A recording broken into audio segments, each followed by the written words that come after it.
Hai semua, kita buat ide jualan lagi yuk. Nah, di sini aku mempunyai santan instan sebanyak 65 mili, kemudian aku tambahkan air hingga mencapai 200 mili. Nah, kira-kira seperti ini, kemudian ini kita aduk dengan menggunakan sendok, kemudian kita sisihkan terlebih dahulu. Selanjutnya, kita siapkan tepung terigu sebanyak 200 gram, kemudian aku tambahkan baking soda dan soda kue. Ini kita campurkan, lalu ini kita sisihkan terlebih dahulu. 2 butir telur ukuran besar, kemudian kita pecahkan ke dalam wadah yang bersih. Kemudian kita tambahkan 180 gram gula pasir. Aku tambahkan juga vanili bubuk, jika kalian gak punya boleh dipakai vanili cair. Tidak lupa aku tambahkan emulsifier. Di sini aku memakai TBM ya teman, kalian bisa pakai Ovalet atau SP. Kemudian ini kita mixer dengan kecepatan paling rendah di awal, lalu kita naikkan kecepatannya hingga paling tinggi. Kita mixer hingga adonan ini putih, kental, dan berjejak atau dengan waktu 7-10 menitan. Nah, setelah kental, putih, dan berjejak seperti ini dan adonannya nggak mudah jatuh, kalian boleh tambahkan tepung terigu. Tapi sebelumnya kita ayak terlebih dahulu ya teman. Untuk tepung terigunya di sini aku masukkan sebanyak 3 tahap. Kemudian ini aku akan mixer dengan menggunakan kecepatan paling rendah. Sebentar aja ya teman, kemudian kita matikan mixernya, lalu kita tambahkan lagi tepung terigu. Nah, kira-kira seperti ini. Kemudian ini kita akan aduk-aduk sebentar ya teman. Selanjutnya aku akan tambahkan santan yang sudah kita sisihkan di awal. Lalu ini kita mixer dengan kecepatan paling rendah sebentar aja untuk mencampurkan tepung dan santan dalam adonan hingga benar-benar tercampur rata. Lalu kita masukkan lagi tepung terigunya. Ini yang terakhir ya teman, kita masukkan semuanya. Tidak lupa kita tambahkan lagi santan yang tersisa. Kemudian ini kita akan kocok sebentar dengan kecepatan paling rendah.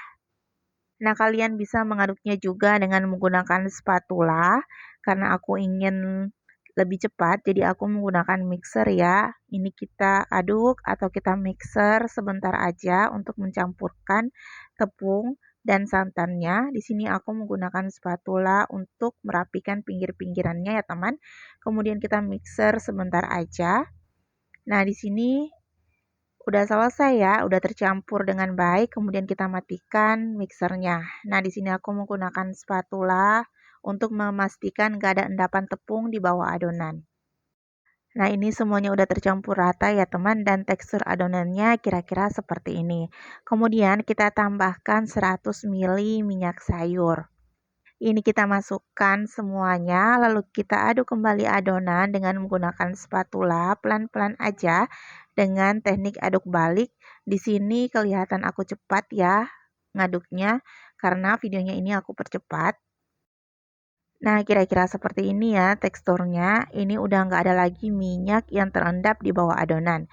Kemudian untuk mempercantik warnanya, aku memakai pewarna kuning telur biar warnanya nggak pucat. Ini kita aduk hingga semua adonan berwarna kuning dan warnanya merata dengan baik ya teman. Nah, kira-kira seperti ini. Ini udah cantik ya warnanya. Nah, jika kalian ingin warnanya lebih kuning, kalian boleh tambahkan lagi pewarna makanannya. Tapi aku cukup seperti ini ya teman. Kemudian ini siap untuk kita panggang. Nah, untuk memanggang kue ini, aku menggunakan cetakan kue lumpur ya teman. Dengan lubang cetakan sebanyak 7 buah seperti ini ya. Kemudian ini kita olesi dengan margarin tipis-tipis. Kita panaskan cetakannya dengan api kecil. Kemudian kita masukkan adonan ke piping bag seperti ini, lalu kita tuang adonannya secara perlahan. Untuk adonannya jangan dituang sampai full ya ke dalam cetakan karena adonannya nanti ini akan mengembang. Nah, ini kita lakukan sampai semua lubang cetakan tertutupi atau terisi dengan adonan yang sudah kita buat tadi. Nah, resep ini kalian bisa jadikan ide jualan atau sekedar pendamping minum teh atau kopi di rumah ya teman. Nah, ini kita diamkan sejenak. Pastikan permukaan bagian atasnya udah kering, baru kalian boleh balik ya teman. Nah, kira-kira seperti ini. Ini kita lakukan semuanya sampai adonannya ini matang. Kalian bisa bolak-balik adonannya jika bagian sisinya ini udah sama-sama kokoh seperti ini ya teman. Nah, setelah permukaannya udah mulai kokoh, ini sudah bisa kita bolak-balik ya. Pastikan setiap permukaan matang merata. Nah, jika udah matang seperti ini, kalian boleh angkat, kemudian kalian sisihkan. Lalu kalian lanjutkan lagi pemanggangan sampai adonan habis ya. Nah, resep ini adalah salah satu resep yang mudah banget untuk kalian coba di rumah. Nah, ini dia hasilnya. Satu adonan aku dapat sebanyak 30 buah bolu. Seperti ini ya, teman. Nah, untuk dijual kalian bisa packing dengan menggunakan plastik OPP seperti ini ya, teman. Untuk ukuran plastiknya ini aku kebesaran ya. Plastik yang aku gunakan di video itu 11 kali 11 cm. Sebaiknya kalian menggunakan plastik OPP ukuran 9 kali 9 cm. Nah, kue ini kalian bisa stok di rumah atau dijadikan bekal untuk anak sekolah atau dititip di warung-warung juga boleh banget ya teman.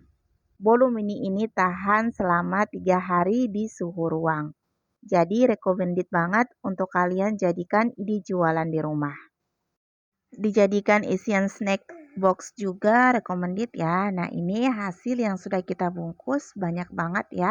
Ini bisa dijadikan cemilan di rumah atau dijadikan stok anak-anak di rumah. Nah, untuk bolunya sendiri di sini lembut banget. Aku akan memperlihatkan teksturnya. Nah, ini aku akan coba ya. Bismillah. Manisnya pas, recommended. Lembut banget. Pokoknya ini wajib kalian coba karena cara buatnya mudah dan simple dan hasilnya lumayan banyak. Oke, selesai sudah ide jualan bolu mini sederhana. Ini kalian bisa titip di warung-warung dekat rumah. Semoga resepnya bermanfaat ya. Mohon dimaafkan jika ada salah-salah kata dalam pembuatan video ini. Sampai ketemu di resep-resep selanjutnya. Assalamualaikum. Hai semua. Apa kabar? Tentunya baik ya. Nah, kali ini aku akan sharing ke kalian cara membuat bolu yang lagi hits untuk dijadikan ide jualan. Nah, di sini aku mempunyai santan tadi ya, 65 ml, kemudian kita tambahkan air hingga 250 ml. Kemudian ini kita aduk hingga benar-benar tercampur rata, kemudian kita sisihkan. 185 gram gula pasir atau setara dengan 15 sendok makan munjung gula pasir. Kemudian aku tambahkan 2 butir telur ukuran sedang. Tidak lupa aku tambahkan setengah sendok teh baking soda. Kemudian juga aku tambahkan emulsifier. Di sini aku menggunakan SP. Setengah sendok teh vanili bubuk, kalian bisa ganti dengan vanili cair ya. Kemudian ini kita mixer dengan kecepatan paling rendah di awal. Kemudian kita naikkan speednya hingga paling tinggi. Nah, ini kita mixer kira-kira 5-7 menitan jika bahan-bahan yang kalian gunakan fresh hingga adonannya ini putih, kental, dan berjejak. Nah, jika diangkat ada jambul seperti ini ya teman. Kemudian kita tambahkan tepung terigu sebanyak 200 gram. Nah, ini aku masukkan bertahap ya teman. Sebelumnya kita ayak terlebih dahulu biar nggak ada yang bergerindil. Kemudian ini kita mixer dengan kecepatan paling rendah untuk mencampur adonan dengan tepung terigu. Tidak lupa kita masukkan santan yang di awal tadi kita tambahkan air hingga 250 ml. Ini kita mixer ya dengan kecepatan paling rendah. Nah, setelah tercampur rata seperti ini, kita matikan mixernya. Kemudian kita akan tambahkan kembali dengan tepung terigu yang masih sisa. Kemudian ini kita mixer kembali dengan kecepatan paling rendah. Lalu setelah tercampur rata seperti ini, kita matikan lagi mixernya. Lalu kita tambahkan sisa santan. Lalu kita mixer kembali. Nah, untuk santannya ini aku masukkan sebanyak 2 tahap ya teman. Nah, di sini aku menggunakan spatula ya, biar pinggiran-pinggirannya ini bisa benar-benar tercampur rata dengan adonan. Nah, setelah tercampur rata seperti ini, kita pastikan nggak ada endapan tepung lagi di bawah. Kemudian kita masukkan minyak sebanyak 100 ml. Kemudian ini kita aduk, pastikan nggak ada endapan minyak di bawah adonan ya teman. Nah, ini kita menggunakan spatula. Nah, setelah tercampur rata, kalian boleh memberikan pewarna. Nah, di sini aku memberikan pasta coklat. Nah, kalau warnanya masih dianggap kurang coklat, kalian boleh tambahkan lagi pewarnanya. Nah, ini siap untuk kita panggang. Nah, untuk pemanggangannya di sini aku menggunakan cetakan lumpur sebanyak 7 lubang. Nah, di sini kalian nggak perlu olesi dengan minyak atau margarin. Kalian pastikan pemanggangannya ini udah panas, kemudian kalian boleh tuangin adonannya. Nah, setelah bagian bawahnya udah mulai agak matang, kalian bisa pakai topping. Nah, di sini toppingnya aku menggunakan sukade dan kenari. Kemudian ini kita tutup sampai bulunya ini benar-benar matang. Nah, setelah bulunya matang, ini kalian boleh angkat, kemudian kalian sisihkan terlebih dahulu. Untuk menghasilkan bolu yang matang sempurna, sebaiknya untuk bagian bawahnya kalian alasi dengan seng ya teman.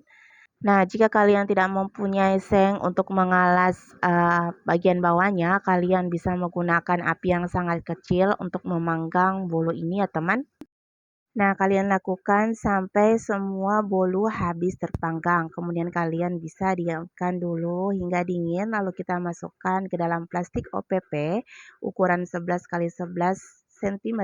Kemudian kita tata di dalam dos yang cantik biar tampilannya ini benar-benar menarik ya bagi customer. Nah, ini kalian bisa jadikan ide jualan online yang sangat menguntungkan tentunya ya teman. Kalian bisa pasang di sosial media kalian, lalu kalian pasarkan. Insya Allah laris manis. Nah, untuk dos kecilnya ini kalian bisa isi bolu mini sukade kenari ini sebanyak 5 pieces. Rasa bolunya ini enak, pokoknya ini recommended untuk kalian coba di rumah ya. Selanjutnya di sini aku akan memperlihatkan tekstur bolu panggang coklat sukade kenari ini. Tekstur bolunya ini super duper lembut banget. Kemudian kita akan coba ya bolunya. Bismillah, ini manisnya pas. Recommended untuk kalian jadikan salah satu ide jualan online kalian. Nah, untuk pemasarannya kalian boleh pasang di sosial media kalian. Nah, selesai sudah tutorial cara membuat bolu coklat panggang dengan topping sukade dan kenari. Semoga kalian suka dengan resepnya ya. Mohon dimaafkan jika ada salah-salah kata dalam pembuatan video ini. Sampai ketemu di resep-resep selanjutnya. Assalamualaikum.